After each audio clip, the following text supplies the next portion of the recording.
여호수아서 13장 강해를 계속하고 있습니다. 여호수아서 13장의 주제는 바로 땅을 어떻게 합니까? 이 기업을 분배해서 차지하라는 내용이 핵심 메시지가 되겠습니다. 그래서 14장부터는 여호수아가 실질적으로 지파들에게 분배하는 내용이 나와 있음을 볼 수가 있습니다. 그러면 하나님께서 약속의 땅을 주시마 약속하셨고 그것을 성취케 하셨습니다. 그리고 이제 분배케 하는 장면을 보게 됩니다. 그런데 재미난 패턴이 있습니다. 그것은 뭐냐? 하나님은 약속하고 이루신다는 겁니다. 그리고 이스라엘 백성은 그 땅을 기업으로 받는다는 겁니다. 그러니까 주시는 분이 하나님이시고 받는 분은 바로 이스라엘 백성들임을 우리는 볼 수가 있게 되겠습니다. 예를 들어서 여러분 이러한 구조를 가지고 있어요. 이제 요단 동편의 땅 분배에 대한 기록을 먼저 하고 있지 않습니까? 그래서 오늘 15절에 보게 되면 르우벤 지파에게 하나님이 땅을 분배하셨어요. 그런데 23절에 보면 그 지파가 받았다라고 표현을 하고 있습니다. 동시에 여러분 이제 갓 지파에게도 24절에 보게 되면 주게 되는데 28절에 보면 그 지파가 받았다라고 표현을 하고 있습니다. 그리고 또한 이제 므낫세 반지파에게 29절에 주었다고 이야기했는데 31절에 보면 그 지파가 받았다라고 이야기를 하고 있습니다. 하나님은 주었는데 받았다는 것입니다. 우리도 마찬가지죠. 하나님께서 우리를 사랑하셔서 여러분 예수님을 보내주셨어요. 십자가를 통하여서 우리의 죄를 다 사하시고 누구든지 믿는 자마다 구원을 주셨어요. 그래서 하나님의 자녀된 권세를 주시고 영생을 취하게 하셨어요. 그러므로 우리가 이걸 믿음으로 받아들이는 자마다 하나님의 자녀가 되고 영생을 얻게 되고 천국을 기업으로 받게 될 줄로 믿습니다. 주는 자가 있으면 받는 자가 있는 거예요. 믿음으로 받을 때 이것은 나의 기업이 되고 누릴 수가 있음을 우리는 발견을 할 수가 있습니다. 그런데 이러한 정복사에서 왜 지금 두 번씩 요단 동편에 분배받은 내용을 기록하고 있을까? 분명히 애굽에서 나오고 광야 40년을 여러분 달려왔습니다. 요단을 건넜고 가나안을 정복하고 12지파에게 분배를 합니다. 그런데 요단 동편에서 있었던 일을 민수기의 32장 34장에 나오는 이러한 내용들을 또다시 여호수아에서 계속 반복해서 기록하고 있는 이유는 무엇일까요?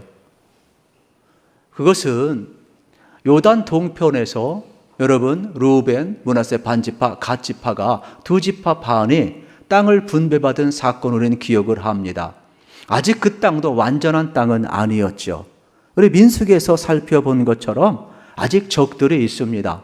그런데 요단을 건너가기 위해서 왕의 길을 내어달라고 이야기했을 때 내주지 않으므로 어떨 수 없이 바산과 시온 왕을 쳐부시고 그 땅을 앞장섰던 르우벤과 므낫세 반지파와 갓지파가 바로 어떻게 된 겁니까? 분배를 받은 것이죠.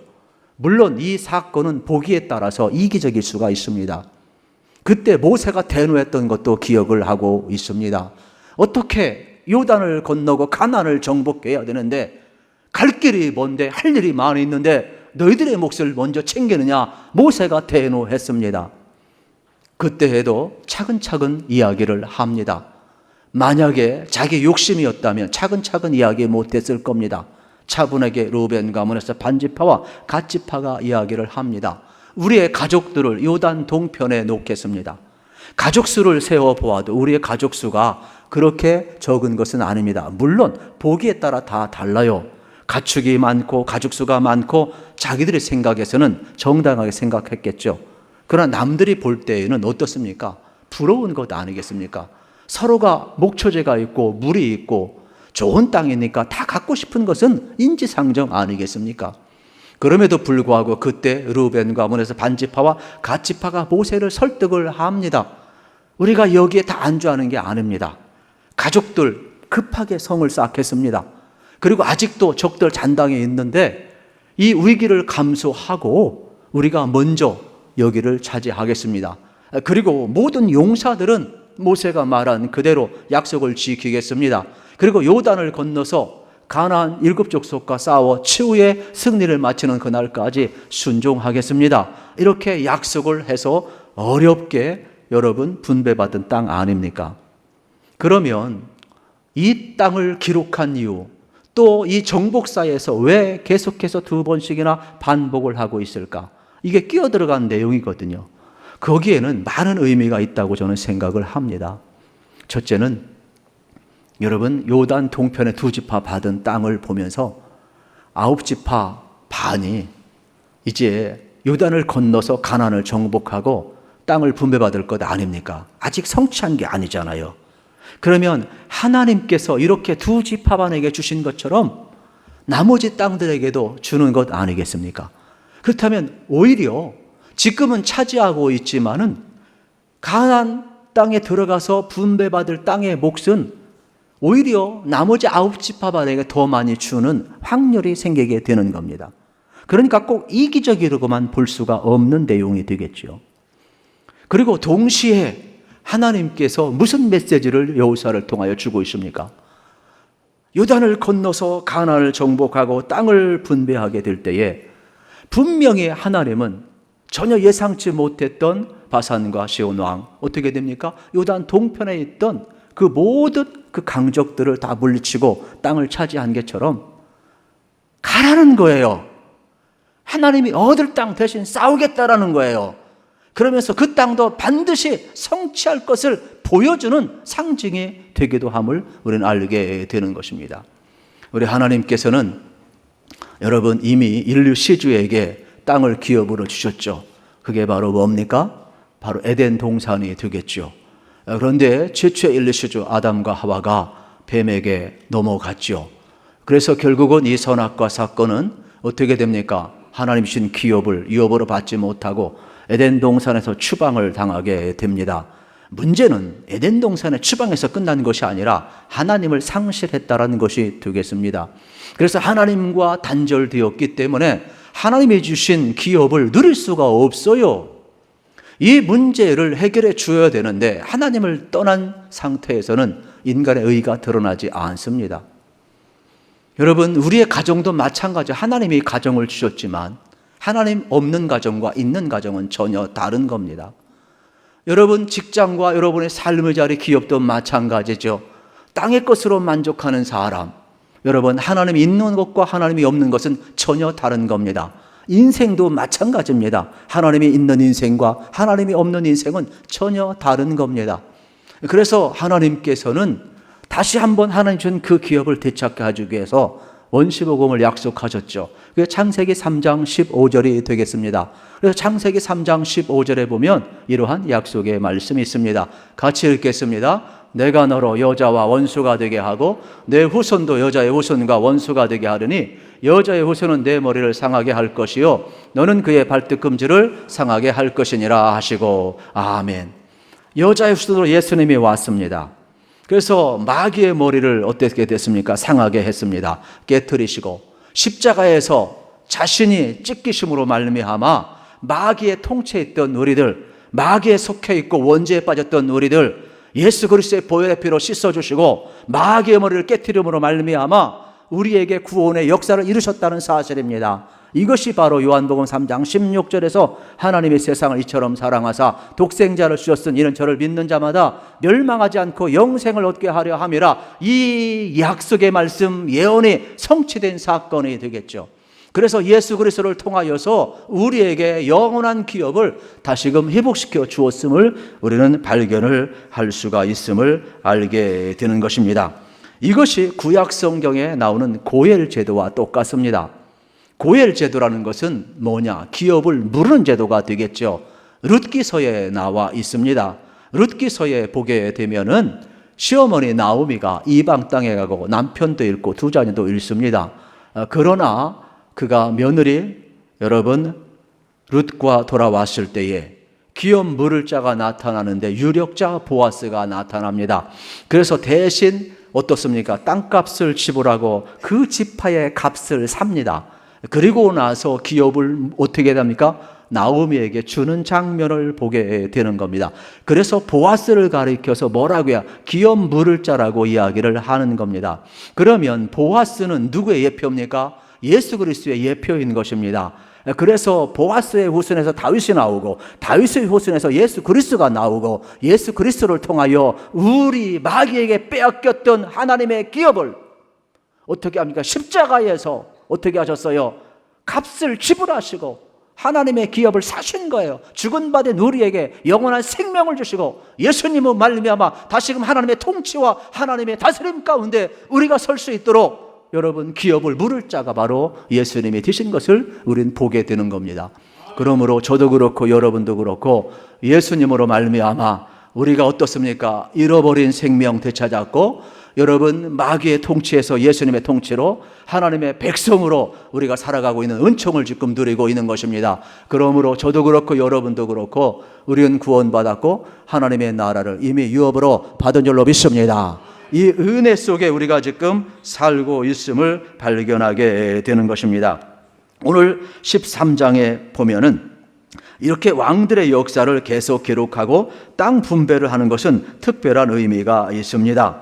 이미 가나안 땅들 이방의 왕들이 차지했지만 이걸 정복하면서 이스라엘의 땅으로 되게 하고 이방의 왕들이 왕이 아니라 하나님만이 만왕의 왕임을 지금 보여주고 있잖아요. 여러분 우리 인생도 마찬가지요. 마귀가 왕 노릇했지만은 사망이 여러분 어떻습니까? 우리를 지배했지만은 예수 그리스도가 오심으로 말미암아 예수님이 왕이 되었고 이제 예수님 우리를 다스리는 놀라운 역사를 지금 보여주고 있어요. 그래서 성경에 보면은 이런 거죠. 12절에 보게 되면 바산왕 옥의 온 나라라고 표현을 하고 있고 21절에 보면 아므리 족속의 왕 시온의 온 나라라고 표현하고 있고 27절에 보면 헤스본 왕 시온의 나라 남은 땅이라고 표현하고 있고 30절에 보면 바산왕 옥의 온 나라라고 표현하고 있고 31절에 보면 길앗 절반과 바산왕 옥의 나라라고 표현하고 있습니다. 이것을 정복하고 이스라엘에게 주었다라는 겁니다.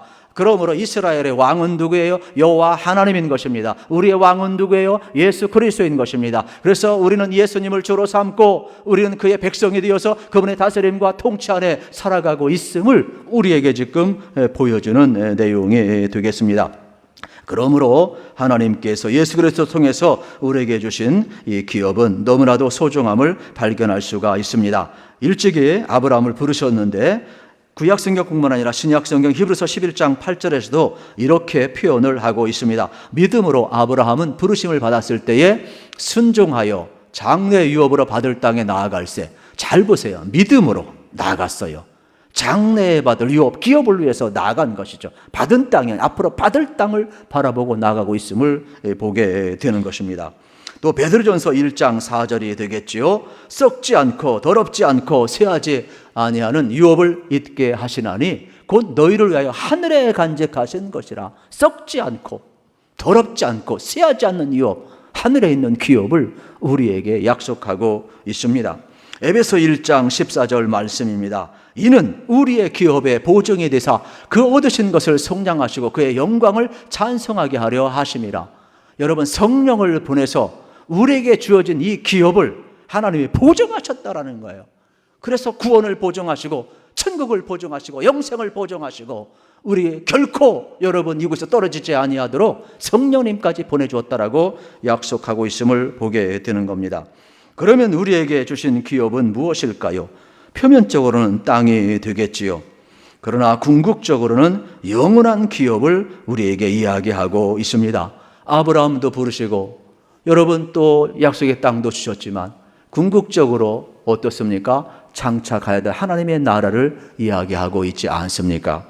마귀는 이 기업을 누리지 못하도록 얼마나 방해하고 있는지 모릅니다. 그래서 두 번째 유단 동편의 기업 두 지파 반을 이렇게 분배한 것을 계속 기록한 이유는 너희들이 이것을 누리기 위해서 가나안 땅에 들어가서도 어떻게 됩니까? 싸워서 쟁취하고 누리라고 말씀하는 내용을 우리가 볼 수가 있게 되겠습니다. 오늘 우리가 싸워서 받아 누릴 기업이 무엇인가를 분명하게 이야기하고 있음을 보게 되는 겁니다. 이것은 뭐예요? 앞으로 얻어야 될 땅, 하나님께서 싸워주시겠다고 이야기를 했습니다. 그러나 어떻게 됩니까? 그들은 약속의 땅에 들어가서 그걸 정복해야 되고 수구해야 되고 잔당들을 몰아내야 되고 거기에서 여러분 선한 싸움을 싸워야 되는 것 아니겠습니까? 우리도 마찬가지죠. 여러분 우리는 이미 하나님이 기업입니다. 우리 성도가 기업입니다. 그러나 장차 구원받아야 될 예배된 자들이 우리의 기업임을 알으셔야 됩니다. 그래서 그들에게 복음을 전해서 그들도 하나님의 통치 안에 들어가게 된다는 것을 우리에게 가르쳐주고 있음을 우리는 성경을 통해서 발견을 합니다. 고린도후서 4장 4절에 보게 되면은 영이 여러분 혼미하도록 얼마나 마귀가 장난치고 있는지 모릅니다. 그 중에 이 세상에 여러분 신이 믿지 아니하는 자들의 마음을 혼미하게 하여 그리스도의 영광의 복음의 광채가 비치지 못하게 하매니 그리스도는 하나님의 형상이니라 말씀하고 있어요. 세상의 사람들은 눈이 어두워서 혼미해서 예수를 주로 못 보는 겁니다. 메시아가 와도 하나님의 아들인 것을 못 본 겁니다. 그래서 못 믿은 겁니다. 그러나 우리에게는 은혜가 왔습니다. 복음의 영광의 빛이 여러분 비추었습니다. 혼미한 영이 사라졌습니다. 십자가가 믿어졌습니다. 보혈의 능력이 우리에게 임했습니다. 예수님의 생명이 우리에게 온 겁니다. 그래서 오늘 우리가 예수를 주로 고백하고 하나님 주신 그 기업을 우리가 누리는 것 아니겠습니까? 그렇다면 장차 구원받아야 될 예배된 성도, 그 수많은 사람들 복음을 듣고 돌아와야 되는데 지금은 그들이 세상의 영에 가리워서 여러 가지 박해와 어려움 가운데 있어서 세상 속에 물들어 있기 때문에 그들이 하나님 앞에 돌아오지 못했지만은 우리가 복음을 증언할 때 그들도 얻을 땅이라는 겁니다. 그들도 구원받을 백성이라는 겁니다. 그들이 하나님이 주신 기업이라고 이야기를 합니다. 그것이 바로 우리가 누려야 될 기업이라고 이야기하고 있는 것 아니겠습니까? 그래서 우리가 롯데캐슬 전도도 하고 파라솔 전도도 하고 여러분 개인적으로도 전도하고 여러분 기회가 주어지면 전도하는 것이 뭡니까? 우리의 자랑이 뭡니까? 성도 아니겠습니까? 우리의 주신 기업이 뭡니까? 장차 구원받을 하나님의 백성들 아니겠습니까? 바울처럼 우리가 구원한 것이 아니라 여러분 바울이 아무리 수고했어도 구원을 주시는 분은 예수 그리스도 아닙니까? 바울이 아무리 변증을 했어도 사람을 변화시키는 십자가와 부활의 복음 아니었습니까? 여러분 성령의 능력이 바울을 사용했지 않았습니까? 그렇다면 우리가 하는 것, 우리는 약하다 할지라도 우리를 통해서 역사하시는 분은 누굽니까? 우리 주님 아닙니까? 우리를 통해서 복음이 나타나면 세상은 바뀌게 되어 있고 변화되게 될 줄로 믿습니다. 저도 그렇고 여러분도 그렇고 누군가 복음을 전해주었기 때문에 혼미한 영이 사라진 것 아닙니까?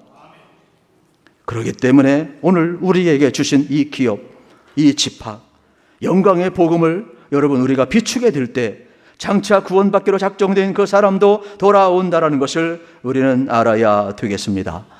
우리 안에 예수님이 계시고 복음의 능력이 충만하면 여러분 우리를 통해서도 구원받는 자가 날마다 더해짐을 꼭 믿으시기를 축복합니다. 빛과 어둠은 공존할 수 없습니다.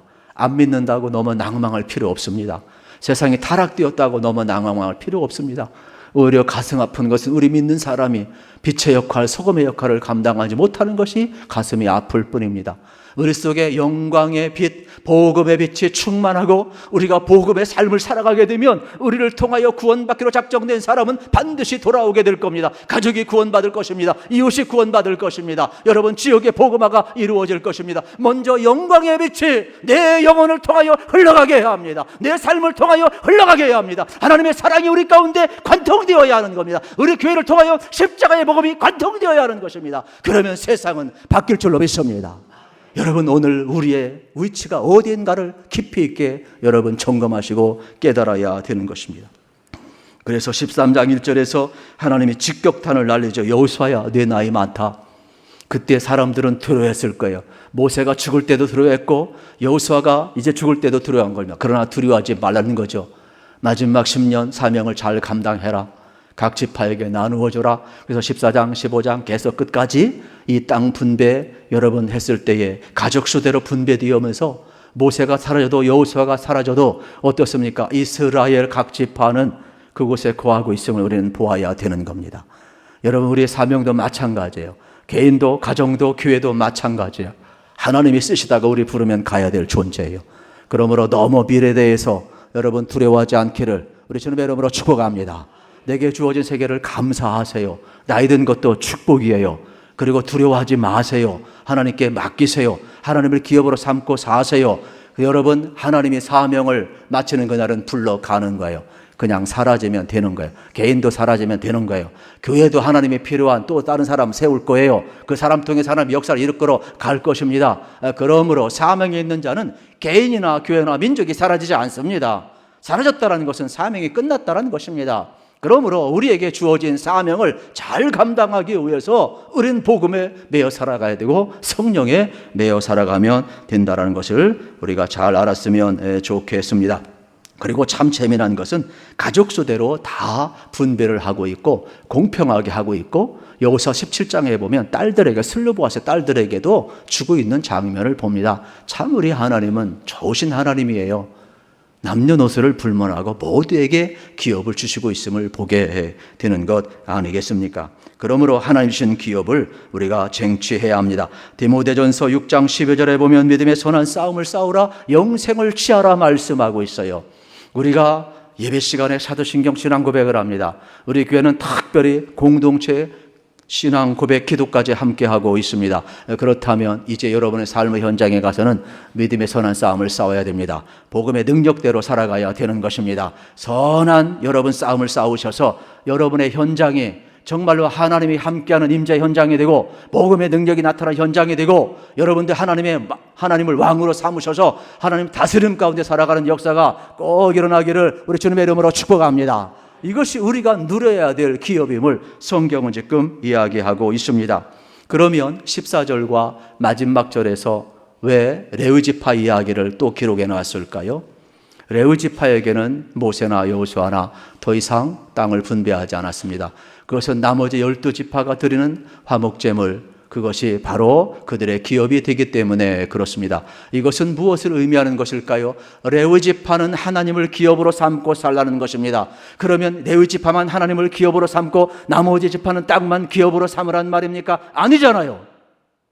이것은 레위지파는 하나님을 기업으로 삼으면 12지파가 드린 모든 그러한 재물들이 레위지파의 것이 된 것은 하나님을 기업으로 삼으면 이렇게 책임지는 것처럼 나머지 모든 12지파도 하나님을 기업으로 삼고 살 때 하나님이 책임져 준다는 것을 대표 원리에 의해서 레위지파를 뽑은 것 아니겠습니까? 그렇다면 우리의 기업은 뭡니까? 하나님이세요. 우리의 기업은 하나님이세요. 할렐루야. 하나님의 기업은 여러분이에요. 그러므로 하나님이 여러분을 기뻐하시고 성도를 존귀하게 보는 것 아니겠습니까? 우리에게 하나님께서 장차 얻을 그 땅, 그 지파를 주었는데 바로 구원받기로 작정된 데 예비진 데 있다라는 겁니다. 아직도 구원받지 못한 가족이든 이웃이든 민족이든 열방이든 우리는 어떻게 되면 우리의 지경을 넓혀가야 되는 겁니다.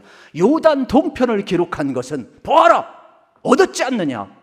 그러면 요단을 건너가서 가나안 땅도 보아라 얻을 것이다, 쟁취할 것이다, 하나님이 줄 것이라는 것 아니겠습니까? 스포츠로 이야기하면 이런 것과 같아요. 여러분, 우리나라 사람이 유럽이나 외국에 나가서 운동한다는 건 상상도 못했어요.